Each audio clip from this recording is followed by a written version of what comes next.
Hello mga kapatid, good morning. At nandito tayo ulit sa ating farm. Tuloy-tuloy po ang ating paggawa ng kulungan. Kasi nga, nung isang araw ay naabala tayo ng mga nakang araw doon sa paggagawa ng housing ng ating RPL. So, yun naman ay nairaos na natin. Ngayon po, ang tututukan naman natin yung paggawa ng kulungan. Kasi nga, ang ating mga biik nagkakalat na. Ayan po, ang mga biik natin, nangangalat na sila. Kinukulong po tayo ng kulungan.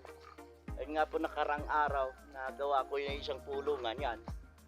Nailipat na natin yung inahin, ano po yan, bulugan po yan, yung barako.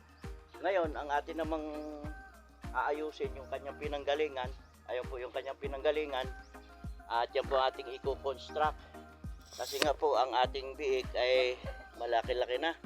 Actually, ang biik po natin ay dapat inaawat po 24 days. Kaya lang sa akin lang, naabot ko siya ng 30 days. Ginagawa ko sa isang buwan dapat. Itong mga ito, mahigit na to, mga ano na to. Nasa mga isang buwan at 2 araw na po yung mga yan.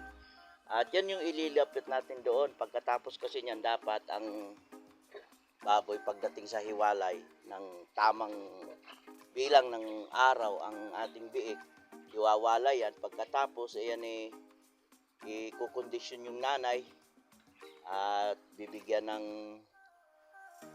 purga, tapos i-kukondisyon uli para maglandi naman uli. Yung ating mga biik, mga kapatid, dapat po yan babakunahan. So nabakunahan na yan, kulang na lang yan booster.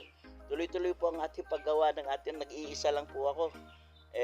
Wala po akong kinuhang tao, gawa nung sinakop ko na po lahat. Karpentero, mason, welder, pangalawa, kukuha ka ng tao ngayon, medyo mahal na rin ang ating labor, so ito, pinapayok-payok ko na lang para ito. Meron pa tayong susunod naman kasi nga, itong mga kulik na to, 11, susunod naman to, ito po ay 3 linggo na. At kailangan na rito mailipat soon, no?